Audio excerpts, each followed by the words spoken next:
Nobody paid attention to the woman behind the wheel of the mud and snow-caked SUV. They called her driver. No visible rank insignia, no rifle slung across her chest. Just the person who ferried them through dead roads in the white winter wasteland. Until the convoy got ambushed.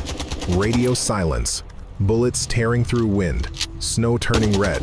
The commanding officer fell first.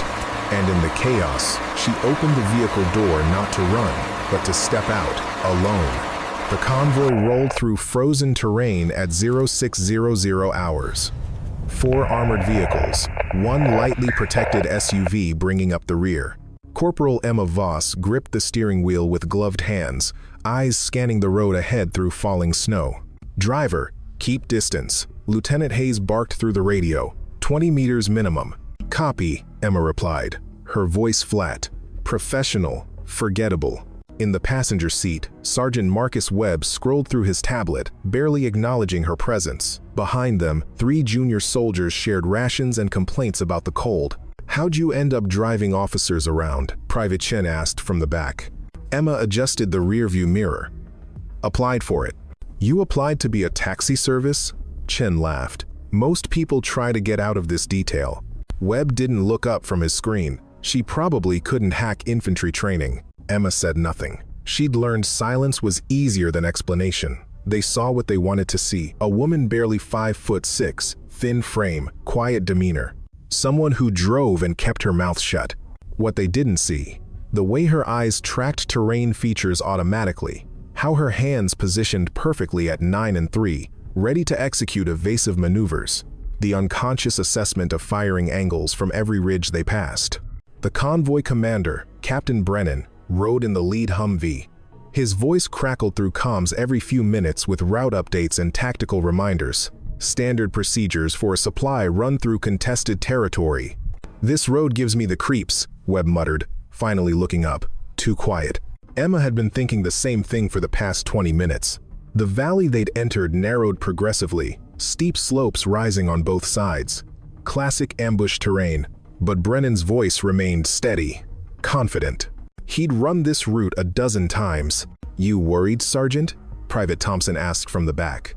"Just paying attention," Webb said. "Unlike our driver here, who probably thinks steering is the hard part." Emma pressed the accelerator slightly, maintaining perfect distance from the vehicle ahead. Her peripheral vision caught movement on the ridgeline, probably mountain goats. Probably.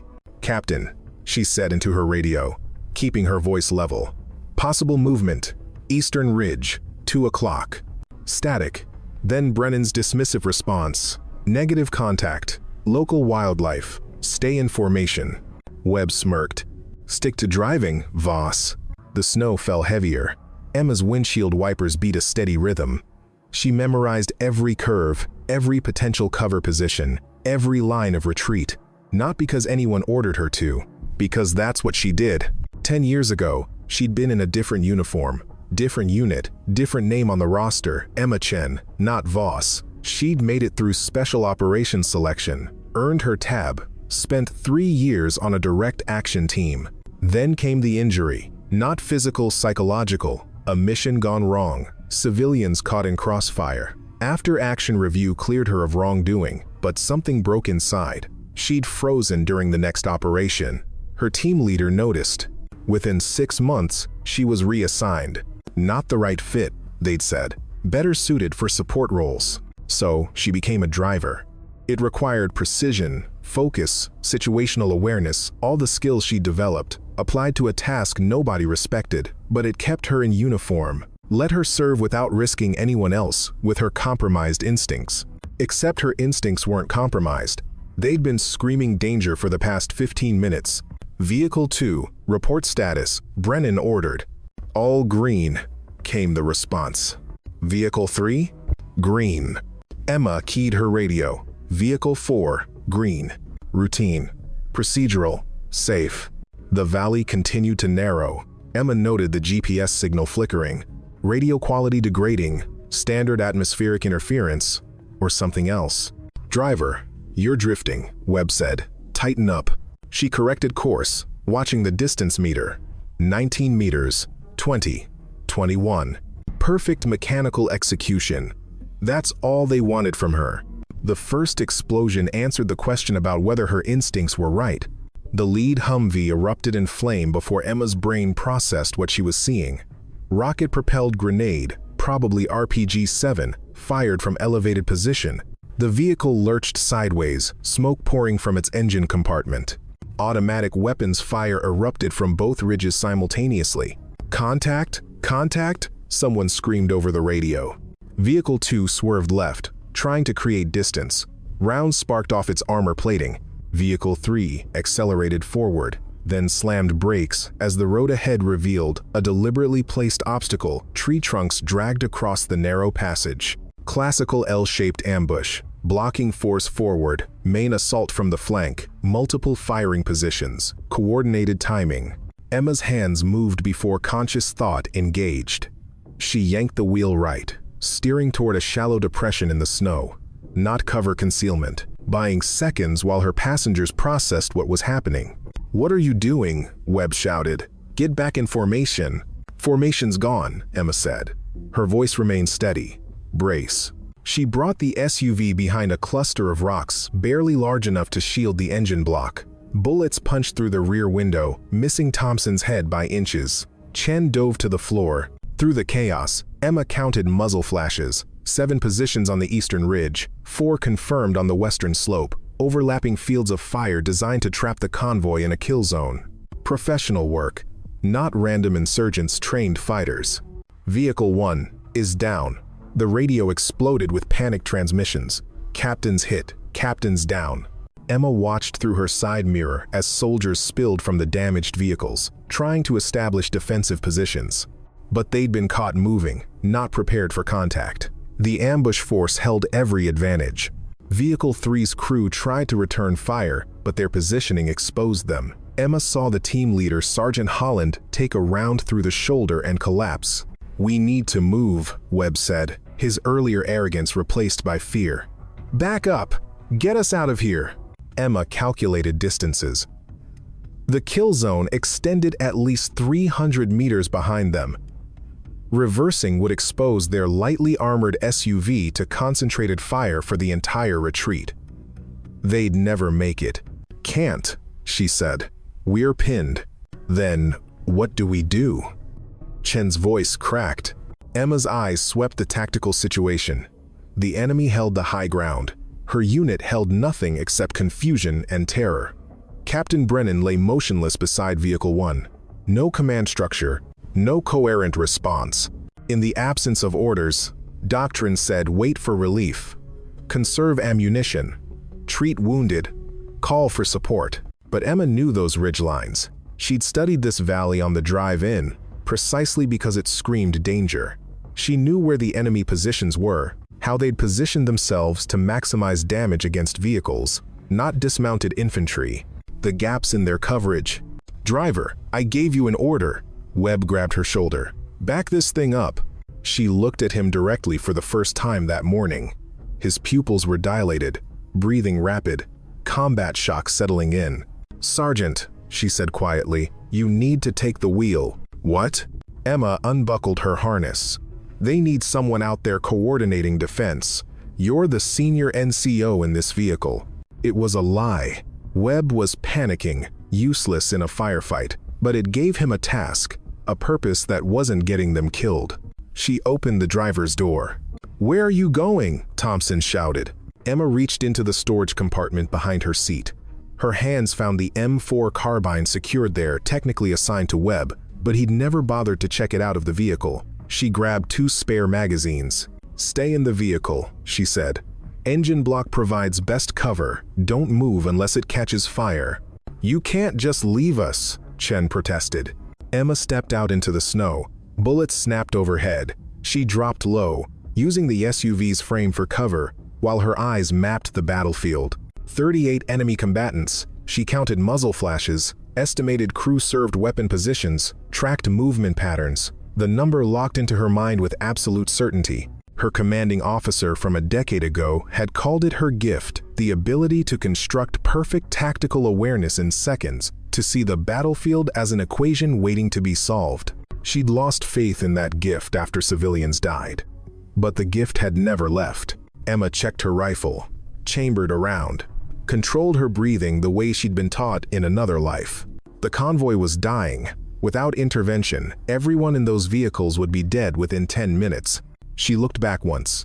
Webb had climbed into the driver's seat but sat frozen, staring at the steering wheel like it might explain what to do next. Nobody was coming to save them. No air support in this weather, no quick reaction force close enough to matter. Just her, just now. Emma moved. The enemy made their first mistake by focusing fire on the vehicles. They wanted spectacular destruction burning. Humvees, dead officers, a story to tell. It made tactical sense against a mechanized convoy. But Emma wasn't in a vehicle anymore. She low-crawled 30 meters through the snow, using terrain folds invisible from the elevated positions. Years of close target reconnaissance training, muscle memory taking over. The cold bit through her gloves. Her breath came in controlled measures, never gasping, never rushing. The nearest enemy positioned 2 fighters behind a rock outcropping, PKM machine guns sweeping across the kill zone. They'd positioned themselves perfectly to engage the convoy route, not to watch their flank. Emma approached from their 6 o'clock, moving during their sustained bursts when muzzle flash and noise masked her advance. 15 meters, 10, 5. She rose to a crouch. 2 rounds, center mass, first target, immediate pivot, 2 rounds, second target, both down before either registered her presence. 4 seconds total. No wasted movement. She grabbed the PKM, checked the feed mechanism. Belt half expended, weapon hot but functional. She left it too heavy for her mobility plan. Instead, she took their radio and spare magazines. The radio chattered in a language she recognized. Dari. Afghan fighters, probably contractors given the professionalism of their setup. The voice on the radio called for status checks. Emma keyed the mic and screamed a raw, terrified sound with no words, then dropped the radio and moved before anyone could triangulate. The enemy's second mistake was predictable. 2 fighters repositioned toward the compromised position, trying to figure out what happened. They moved together, weapons ready, but attention focused on where their comrades had been. Emma intercepted them between 2 rock formations. The terrain channeled them into a narrow passage where they couldn't maneuver.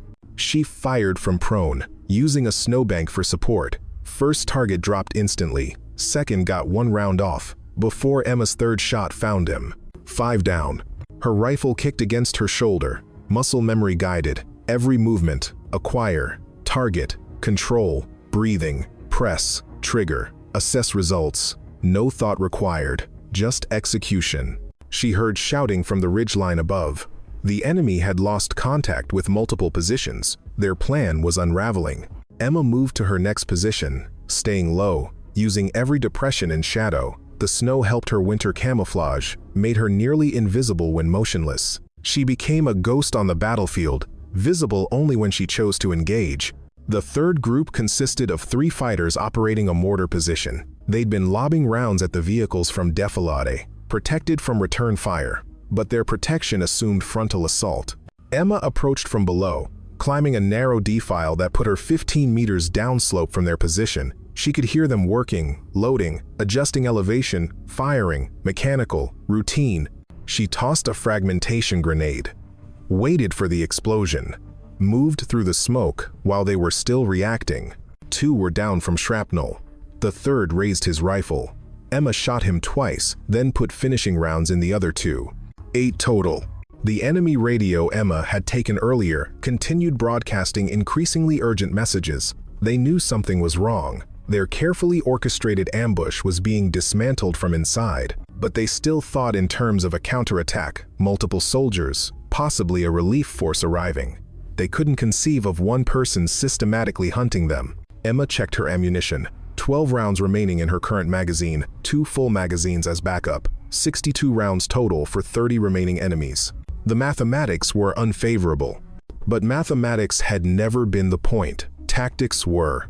She studied the ridgeline, identifying every remaining position by their muzzle flashes and movement. They'd started repositioning, pulling back from their original fighting positions, consolidating into stronger defensive groups.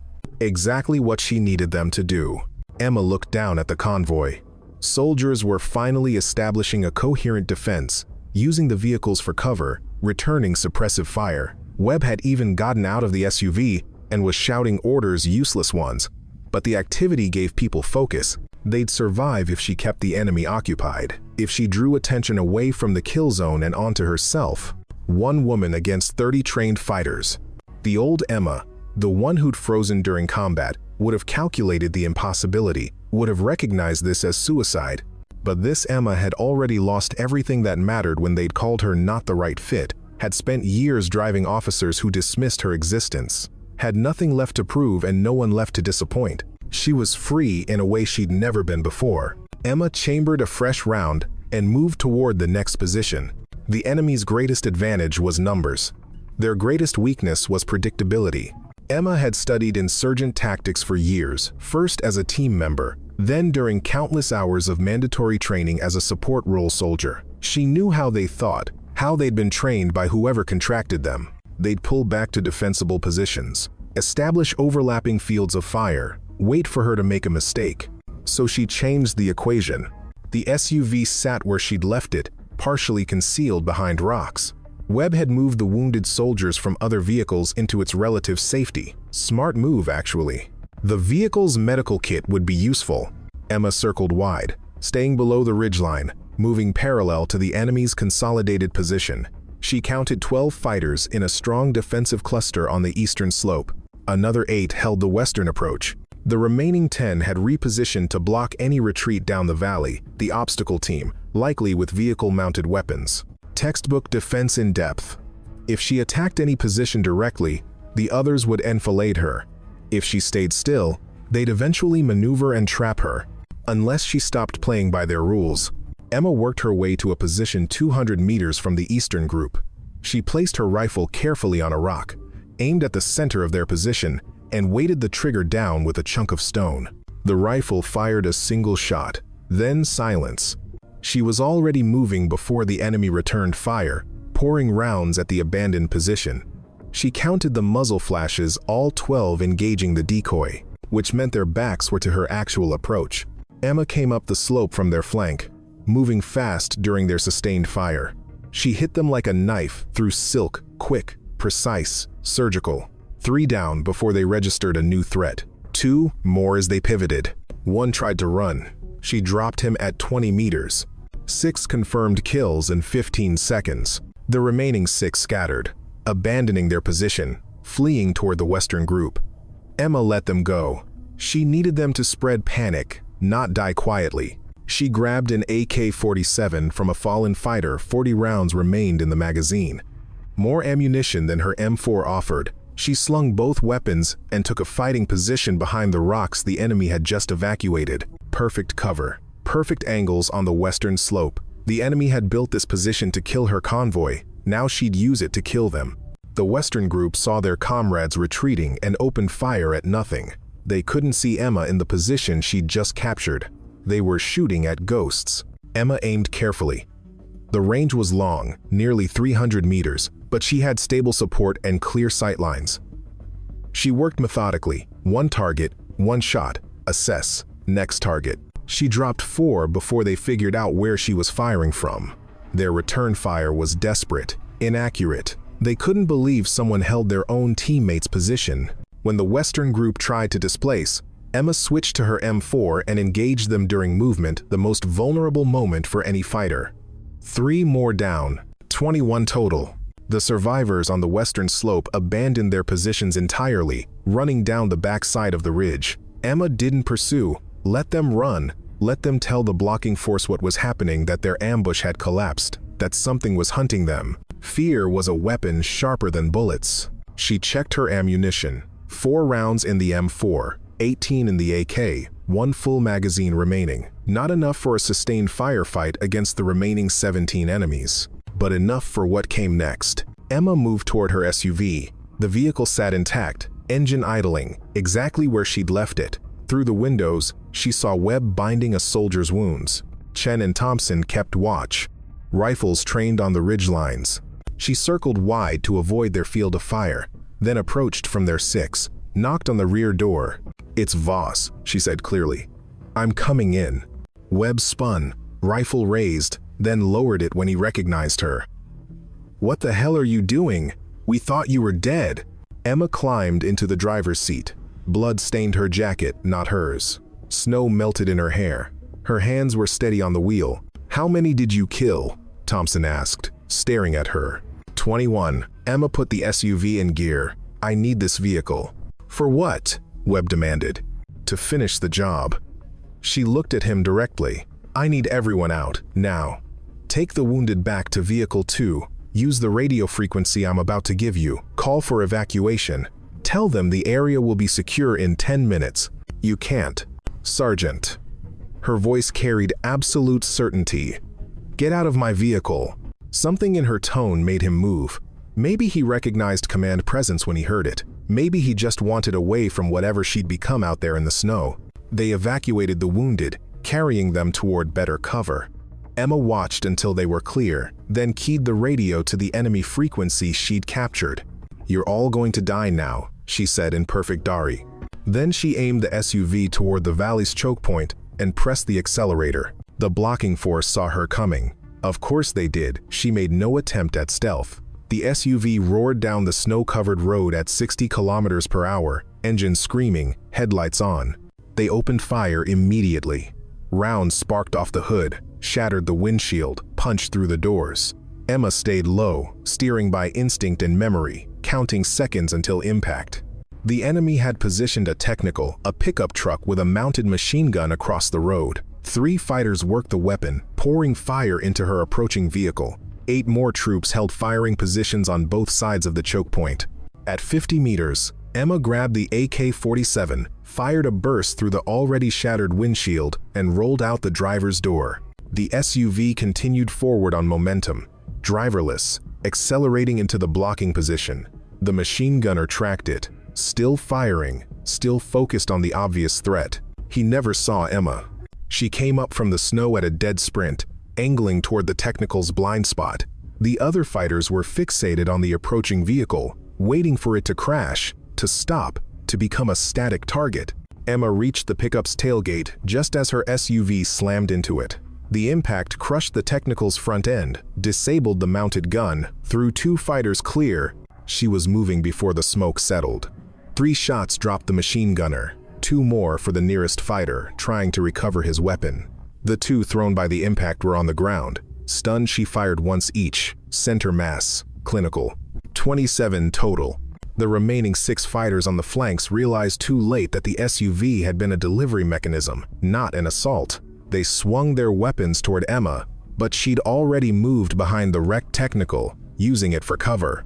She let them fire, let them waste ammunition trying to penetrate metal and engine block. Meanwhile, she tracked their positions by sound and muzzle flash. When their fire slackened for reloads, Emma moved. She came around the technical low and fast, engaging targets left to right. 4 fell in as many seconds. The last 2 broke and ran, sprinting back toward the ridgeline where their comrades had died. Emma pursued, not running, moving with purpose, maintaining breath control, keeping her rifle ready. She could outpace them across this terrain. Years of training, thousands of kilometers under load, all for this moment. She caught the first one at 100 meters. He turned to fire. She was already aiming. 1 shot. 28. The last one made it to the ridgeline before Emma closed distance. He scrambled up the slope, calling for help in panicked gasps. No one answered. His entire unit was dead or scattered. Emma took a knee, steadied her breathing, and made the shot at 180 meters. The fighter dropped. 29. She stood in the snow, rifle lowered, scanning for additional threats. The valley had gone silent, except for wind and the crackle of burning vehicles. No movement on the ridgelines, no radio chatter. But her count was wrong. She'd started with 38 enemies, 29 confirmed kills, 9 remained unaccounted for. Emma's tactical sense screamed, warning half a second before bullets cut the air where she'd been standing. She was already moving, dropping into a drainage ditch as automatic weapons fire shredded the position she'd just occupied. The remaining enemy fighters had regrouped. They'd watched her hunt their comrades, learned from it, adapted. Now they held elevated positions with clear fields of fire, and she was in the open. This was the moment they'd been waiting for, the hunter becoming the hunted. Emma assessed her situation. No cover within sprinting distance, no ammunition for sustained engagement, daylight revealing her position.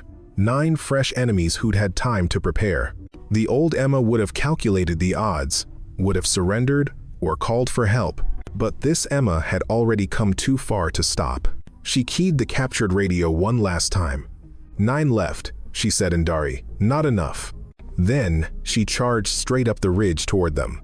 Insanity has its own tactical value. The enemy expected her to seek cover, to maneuver, to survive. They'd positioned themselves to counter those choices. None of them expected a frontal assault.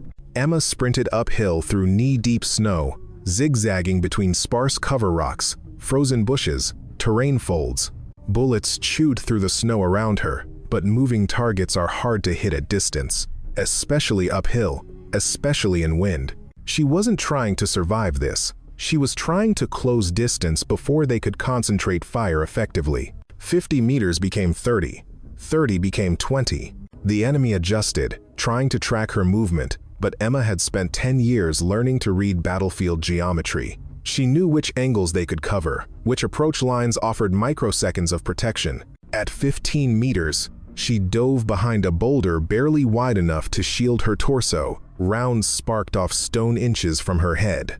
She heard shouting orders to flank, to maintain fire discipline, to finish her. Emma counted muzzle flashes through gaps in the rock. 9 positions, as expected. They'd formed a hasty defensive arc, assuming she'd attack from multiple directions or call for support. They'd never considered she might be alone this entire time. She had 7 rounds left in the AK, 4 in the M4, 11 bullets for 9 targets, and the moment she broke cover, every one of those enemies would fire simultaneously. The mathematics were finally impossible. Emma checked the AK's magazine. Not just rounds, weight, balance. The rifle itself was a weapon beyond its bullets. She rose and threw it. The AK tumbled end over end, a spinning distraction that every human eye tracked automatically. For 1 second, 1 perfect second, 9 fighters watched flying metal instead of the woman who'd thrown it. Emma was already moving, M4 raised, burning through her last magazine. 4 rounds, 4 targets, 4 men down before the AK hit the ground. 5 enemies remained, finally tracking back to her. She dropped flat as their return fire converged on her previous position. Snow exploded around her. She rolled left, came up on one knee, and fired her last 3 rounds. 3 more down. 36 total. 2 enemies remained. Emma's rifle clicked empty. They knew. She saw it in their movements, the shift from defensive posture to aggressive advance. They'd survived her assault. They'd won. Emma drew her sidearm, a Beretta M9, 15 rounds when full. She hadn't checked the magazine since this morning, hadn't thought she'd need to. She pulled the trigger, 9 rounds left. The closest enemy took 2 in the chest. He fell, and Emma was already moving toward his position, firing at the last target while closing distance. She missed twice moving shots, uphill, adrenaline finally catching up with training. 7 rounds remaining, 1 enemy left. He dove behind cover, and Emma heard the distinctive sound of a magazine being seated. He'd reloaded. She hadn't. They were 30 feet apart, both behind cover, both low on ammunition. Her weapon held 7 rounds. His AK probably held 30. If this became a shooting match, she'd lose. Emma looked down at her hands. Blood from the 19-year-old fighter she'd killed 10 minutes ago still stained her gloves. Her arms shook, not fear, just exhaustion catching up with adrenaline debt.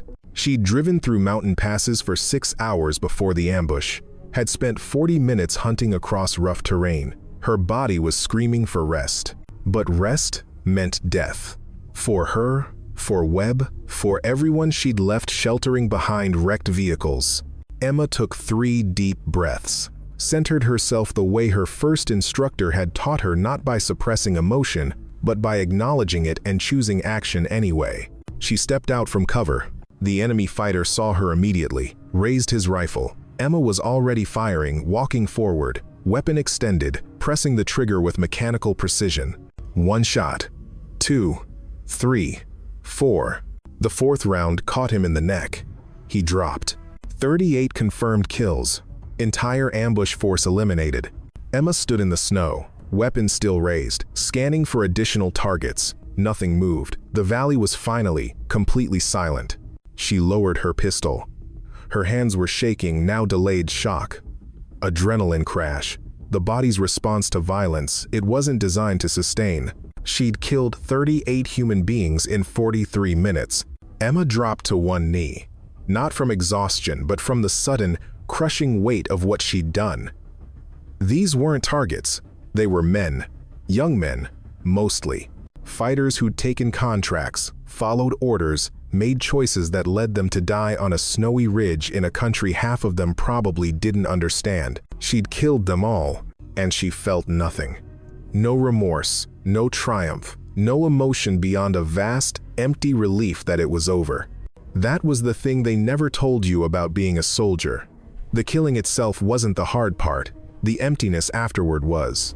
Emma stood, holstered her weapon, started walking back down the ridge toward the convoy. She had 9 rounds left in her pistol. She counted them automatically, compulsively. 9 rounds for whatever came next. The snow started falling again, covering blood and bodies and brass casings. By evening, the ridge would be white and clean, as if nothing had happened here. As if 38 men hadn't died because one woman decided to step out of a vehicle and do what needed doing. Emma reached the convoy as helicopter rotors cut through the distant air. Medical evacuation, probably called by Webb after she'd given him the radio frequency. The soldiers saw her coming and went silent. Webb stepped forward, rifle lowered, staring at her like she'd grown additional limbs.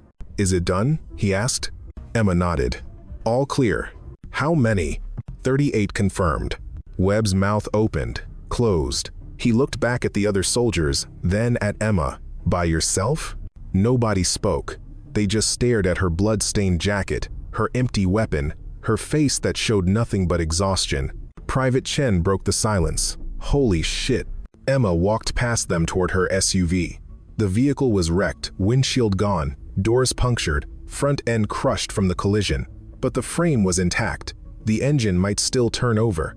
She climbed into the driver's seat and tried the ignition. After 3 attempts, the engine caught, running rough but functional. "Voss," Webb said, "you can't drive that. It's not safe." Emma looked at him through the shattered windshield. "Need to recover it before the evacuation." "That's not, we can leave it. Property of the military. They'll send a recovery team." "I'm the driver," Emma said simply. "This is my vehicle." She put the SUV in gear and limped it forward, back toward the convoy's rally point.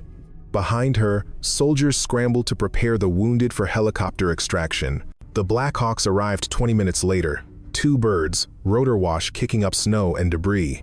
Combat medics jumped out before the wheels touched ground, running toward casualties with practiced efficiency. A captain Emma didn't recognize approached Webb. "Status report?" "Ambush. Force neutralized, sir. Estimated 40 enemy combatants. Casualties? 3 wounded, none critical. Captain Brennan died in the initial contact." The captain absorbed this. Who commanded after Brennan went down? Webb hesitated. "No one, sir. We were pinned until the ambush force withdrew." "Withdrew?" "More like disintegrated, sir. Someone hit them from inside their own perimeter, took apart their entire defensive structure." The captain looked around. "Which unit provided support?" "We didn't have any other assets in this sector." "Not another unit, sir." Webb pointed at Emma, who was sitting in her wrecked SUV, engine idling, hands resting on the steering wheel. "Her." The captain followed Webb's gesture. Frowned. "The driver?" "Yes, sir." "She eliminated 40 enemy combatants?" 38 confirmed, sir. She was very specific about the count. The captain walked toward the SUV. Emma saw him coming but didn't get out, didn't salute, just waited. "Corporal Voss?" the captain asked. "Yes, sir. I'm Captain Morrison, Battalion S3. Can you explain what happened here?" Emma considered the question. "How did you explain 43 minutes that felt like both an eternity and an instant? How did you describe becoming something you'd been taught to fear in yourself?" "They ambushed the convoy," she said. "Someone needed to respond, so I did. By yourself." "There wasn't anyone else, sir." Morrison studied her. "Your uniform says you're a driver." "Yes, sir.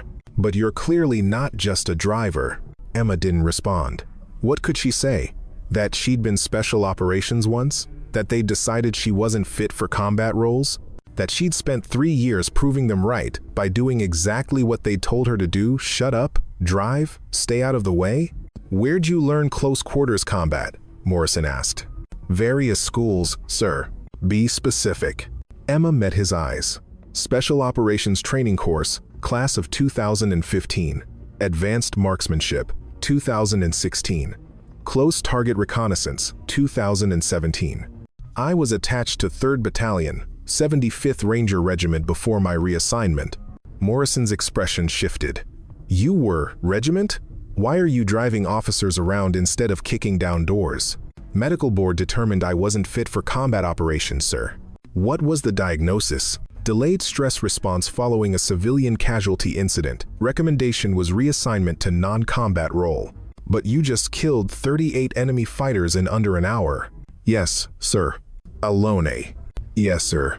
Morrison looked at the wrecked convoy, at the wounded being loaded onto helicopters, at the ridge where bodies lay cooling in the snow. The medical board was wrong, he said quietly. Emma shook her head. They weren't, sir. I froze during a critical moment. Cost lives. The board made the right call based on the information they had. Then what changed? Nothing changed, sir. Emma paused, searching for words. There wasn't anyone else, so it didn't matter if I was fit or not. Someone had to act. Morrison pulled out a notebook. I need you to debrief. Full tactical report. The colonel will want details. Yes, sir. And Voss? Morrison's voice softened. You saved everyone in this convoy. Whatever happened before, whatever board decided, whatever you did something extraordinary today. Emma looked at her hands, still gripping the steering wheel. Just did my job, sir. Your job is to drive. My job is to make sure everyone gets home. Emma started the SUV's damaged engine, still trying to finish that, sir. Morrison stepped back as Emma maneuvered the ruined vehicle into the rally point. The engine coughed, the frame creaked, but it moved. She'd bring it home.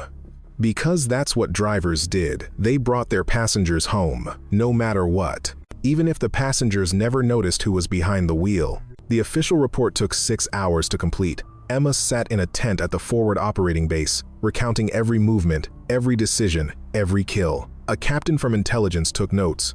A JAG officer monitored for potential rules of engagement violations. A chaplain sat in the corner, ready to provide counseling. Emma gave them facts. Positions, ranges, ammunition counts, enemy tactics. She spoke in the flat, professional tone she'd learned in after-action reviews. No emotion, no justification, just data. At approximately 0647, I engaged 3 enemy combatants from their 6 o'clock position, 2 armed with AK variant rifles, 1 operating a PKM machine gun, distance 5 meters. Result: 3 enemy killed in action. The intelligence captain looked up from his notes. You said 5 meters? Yes, sir. That's knife fighting range. Yes, sir. Why didn't they hear you approach? I moved during their sustained fire. Muzzle blast and mechanical noise masked my movement. The captain made a note. Continue. Emma continued for 3 hours. By the end, the officers sat in stunned silence. Corporal Voss, the JAG officer, said carefully, "Did you at any point feel your life was in immediate danger?" "The entire 43 minutes, ma'am." "Did you attempt to withdraw or seek support?" "No viable option for withdrawal. No support available to seek." "So you initiated offensive action while under fire, alone, against a numerically superior force?" "Yes, ma'am." "That's not protocol." "Protocol is to wait for orders," Emma said. "There was no one to give orders. Captain Brennan was dead. Chain of command was broken." The JAG officer closed her folder. "You understand this is going to generate significant attention. 38 enemy Kia attributed to a single soldier in one engagement that hasn't happened since Vietnam. Maybe not even then." "I understand, ma'am. Media will want interviews. Command will want to understand how this happened. You're going to be asked these questions repeatedly." Emma nodded. "May I return to my unit, ma'am?" "Your unit?" The intelligence captain sounded confused. "You mean the motor pool?" Yes, sir. That's where I'm assigned. Voss, you're not going back to driving after this. That's my duty assignment, sir. Was your duty assignment. After today. He trailed off, exchanging glances with the other officers. Emma stood. Request permission to be dismissed, sir. They let her go, probably relieved to stop asking questions neither side wanted answered. Emma walked through the FOB as evening settled over the mountains. Soldiers stared as she passed. Word had spread, always did in military communities. The driver who'd killed an entire ambush force. The quiet woman nobody noticed who'd turned into something else entirely. She found her barracks, a plywood structure housing 8 female soldiers. Most were out. One sat on her bunk, reading. You're famous, the woman said without looking up. Battalions talking about nothing else. Emma sat on her own bunk. I'm just trying to sleep. They're saying you did what a platoon couldn't do, that you went through those enemy fighters like a ghost. I'm not a ghost. I'm a driver. The woman finally looked at her. Not anymore. You're not. Emma didn't respond. She lay back on the thin mattress, staring at the ceiling. Her body ached, muscles pushed beyond their limits, joints screaming protest, but exhaustion wouldn't bring sleep. Every time she closed her eyes, she saw muzzle flashes, heard the impact of rounds finding targets, counted bodies. 38. She'd killed 38 human beings. The number should have meant something, should have felt heavy, significant, terrible, but it just sat in her mind like a piece of data, filed away with ammunition counts and grid coordinates. That absence of feeling disturbed her more than the killing itself. Around 0200, someone knocked on the barracks door. Emma got up, opened it. Webb stood outside, still in his combat uniform. Can't sleep either? He asked. Sergeant, I wanted to. He stopped, searching for words. I wanted to apologize. For the way I talked to you, the things I said about you being just a driver, you didn't know. I should have known. Should have seen that you were more than what your uniform showed. Emma shook her head. My uniform shows exactly what I am. A driver. That's what the Army assigned me to be. Nobody who's just a driver does what you did. Anybody would have done it, Emma said. Someone had to respond. But they didn't. You did. Webb looked at her directly. The way you moved out there. The way you knew exactly where to go, what to do. That wasn't luck. That was training. The kind of training drivers don't get. Emma said nothing. They're going to reassign you, Webb continued. Morrison already put in the paperwork. You're getting pulled back to Ranger Regiment, or SF Group, or wherever you came from. People like you don't stay in motor pools.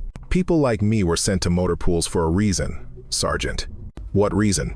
Emma looked past him at the dark mountains. Because I failed when it mattered. Froze during a critical moment. The board decided I wasn't fit for combat operations. You didn't freeze today.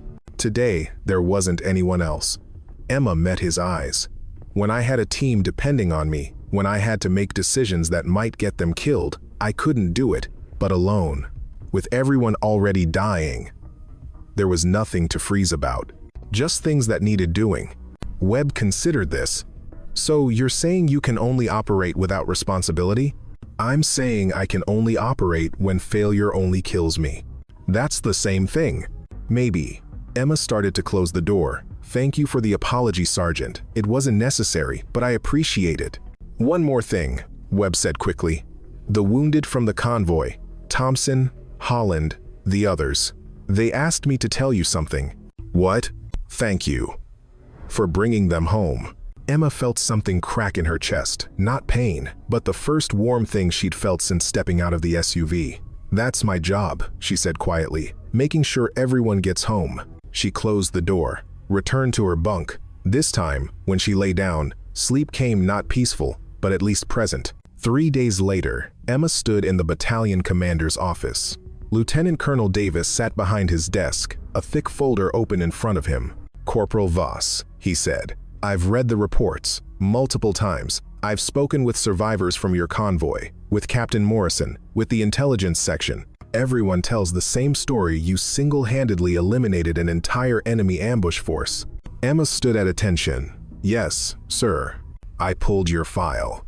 Saw your previous assignment with regiment, your training history, the medical board findings.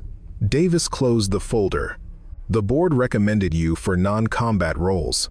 Said you experienced a delayed stress response that made you unfit for tactical operations. Yes, sir. But 3 days ago, you executed a tactical operation that I wouldn't assign to anything smaller than a platoon. You demonstrated skills, judgment, and lethality that exceed most of my combat veterans. Davis leaned forward. So either the board was wrong, or you've overcome whatever issues they identified. Which is it? Emma considered her response. The board was right, sir. I did freeze during a critical operation. Cost lives. The diagnosis was accurate. Then how do you explain what happened? I don't have an explanation, sir. The convoy was dying. Someone needed to act. I was the only one positioned to do so. You could have stayed in the vehicle. Then everyone would have died, sir. Davis studied her. Are you saying you only performed because you had no other choice? I'm saying the situation didn't allow for the kind of decision-making that caused me to fail before, sir. There was no team to worry about, no subordinates whose lives I was responsible for. Just enemies who needed to be eliminated or friendly forces who would die. That's a pretty specific psychological distinction. Yes, sir, it is. Davis opened another folder. I have reassignment orders here. 3 different units want you. Special Operations Command wants you back. Delta is interested. Even the agency reached out through back channels. Emma's stomach tightened. Sir, I'm not approving any of them. Silence. Emma stared at the colonel, trying to process what he'd just said. Sir? She managed. You told me yourself you're not fit for tactical command. You freeze when you have responsibility for others' lives. That's not an asset, Corporal. That's a liability. Davis closed the folder. What you did was extraordinary, but extraordinary doesn't mean repeatable.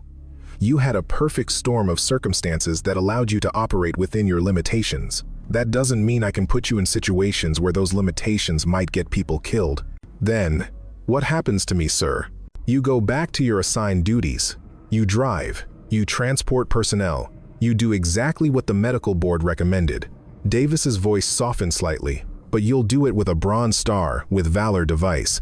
Maybe a silver star, depending on how the paperwork flows. Your actions saved lives, Voss. That matters. But it doesn't change your underlying psychological profile. Emma felt something twist inside her chest. Not relief, not disappointment, something more complicated. I understand, sir. Do you? Davis stood. Most soldiers would fight this, would demand to go back to tactical operations, would see this as punishment. It's not punishment, sir. It's acknowledgement of reality. Emma met his eyes. I'm not the person I was before that civilian casualty incident. I can't be trusted in command positions. But I can still serve. I can still contribute. By driving. By making sure people get home, sir. However I can do that. Davis extended his hand. Emma shook it. You're a good soldier, Voss. I hope you know that. Thank you, sir.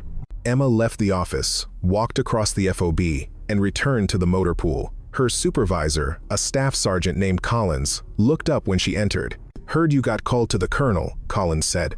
Figured you were getting reassigned. No, Sergeant. Staying here. Collins nodded slowly. How do you feel about that? Emma looked at the row of vehicles waiting for maintenance, at the duty roster on the wall, at the familiar chaos of a motor pool in a combat zone. Feels right, she said. Even after what you did? Especially after what I did, Sergeant. Someone needs to drive these vehicles. Might as well be me. Collins handed her a set of keys. Vehicle 6 needs to go to the maintenance bay. Oil change and tire rotation. Yes, Sergeant.